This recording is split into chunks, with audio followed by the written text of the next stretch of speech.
Hey guys, Pedro here to tell you about the latest from Sirius Black, Rise of Akhenaton, out September 27th on AFM Records. The album has 11 tracks, 44 minutes in length, and this is the band's 6th full-length studio album. They are an international power metal band. Now, as far as the design goes, there's not much to be said. It's a straightforward record, fluid, dynamic, engaging to a certain degree with the way it moves or the way it creates movement from song to song, changing ever so slightly the track attributes in order for the record to offer more surprises or feel a lot fresher to the ear as you're moving along these tracks across all 11 tracks. And then it has that clear side A and side B with a ballad in the middle, very old school style, very old school approach, which I think it meshes well with a percentage of what this album is all about sonically, because I feel like musically this album has some old school elements in it. You see that in the simplistic approach to their power metal, not creating a more complex sound to go with it, but rather simplifying the song structure, simplifying the mechanisms, making the tracks a little bit easier to listen to, easier to digest, relying on a lot of hooks, making the songs really catchy, especially when it comes to the choruses or even the guitar solos. So that to me is where I see the old school influence coming into this album. Where I see the more modern approach to power metal coming in is the overused keys. There's a lot of synths, there's a lot of keys on this album, and they're not there in a secondary role in order to complement the sound, in order to create a little bit of a larger than life experience, in order to give almost a cinematic feel to some of these songs. They're there really to impact the sound, but impact the vibe and really push the songs forward. They feel like they are the main core element of the sound experience, even though the guitars and drums obviously play an important role. But a lot of the times throughout this record, they're subjugated to a secondary role because of how predominant the keys are and how impactful they are in the listener's perception of the sound. I don't mind it at times. There are songs that obviously can gain from having this approach because it helps with that cinematic experience. It helps with the size of the songs. It does give the songs almost an arena feel to it.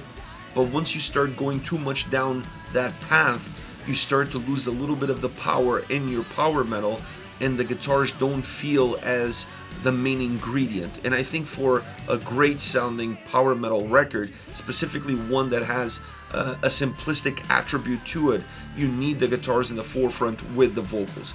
Those should be your core elements, and then everything else is there to kind of make that experience more complete, make the experience fuller, and using the keys more as an add-on, more as a nuance, and not necessarily as such an integral part as they are on this album. Because I see the quality in the guitar sound when that guitar sound moves into the forefront. There are a few songs on this record where the impact of the drums and guitars, it's a lot more noticeable. A song like Shields of Glory, for example, you feel the drums, you feel the guitars coming into the forefront, driving the song and really putting power in power metal. It's just that there's no consistency from that standpoint, and that I feel it takes a little bit away from the drive, from the impact, from the intensity that the album could have. It makes the overall record a lot more melodic. It makes the overall record a lot brighter, a lot softer. And then once you add all of these things together, you have their more simplistic approach on top, which makes the songs feel like they don't have as much to give as they could. It's a fun album to listen to. Sonically, it's a very captivating album, and vocally, it's a great record.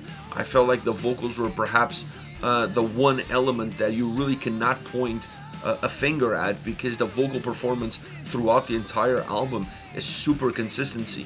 A lot of quality, a lot of consistency in the delivery, great tonality, enhancing the lyrics, bringing the lyrics to life, giving each song an equal and balanced approach, but still adding some elements of definition that allows the songs to feel somewhat separated from one another, but still belonging to the bigger picture. So it's a great album vocally, an outstanding vocal performance from beginning to end, and definitely a selling point of this record.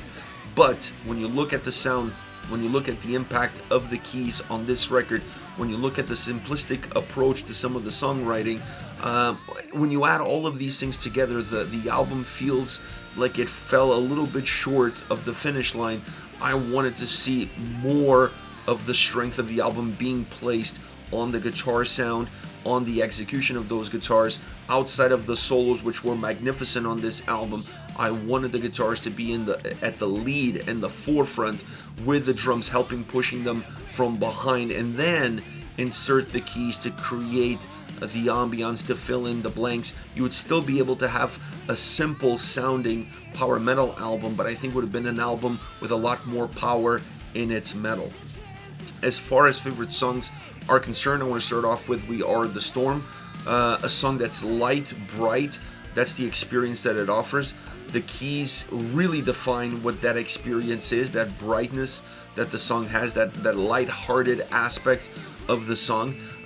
There's a little bit more power in the chorus, or at least at the very least a little bit more volume in the chorus, and you see a little bit more of the guitars coming through, a little bit more of the drums coming through, some great orchestrations, and that creates a huge difference between what the verses offer versus what the chorus has to give.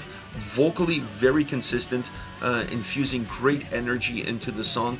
I enjoyed some of the vocal layering that they use throughout this track because it helps give it some size to match the size that the song has at times in terms of its sound. And it's a song that has a great solo followed by a great chorus. It feels like the song gains momentum and gains energy after the solo. That chorus that follows sounds and feels a lot bigger than any chorus that came before, and puts an emphasis on the track at the right moment.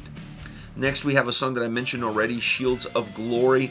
Definitely one of the heavier songs on the album, and I think it's really interesting because they have one of the heavier songs on the album coming right before the ballad, a ballad that really breaks the record. So Shields of Glory is a song that obviously puts emphasis on the drum sound, on the guitars. It still has a very melodic side to it. It's not a song that's just power metal, just heavy power metal, but rather still having a lot of melodic undertones that allow this song to really feel like an anthem, a hymn. It has that sort of vibe, it has that sort of size, that sort of heaviness to it. It has a magnificent chorus, massively, both vocally and musically. The chorus is really important in the impact that the song has. A track that at times offers some technical and progressive elements, not over the top, but enough to help define certain textures throughout the song, making the track more dynamic at the exact same time. It has almost that big sound for an arena kind of track. It really expands. It's a song that has a massive footprint to it, and I love the drums and guitars on this track. I love the power that they give. I love the impact that they create, and that helps also the vocals soar even higher.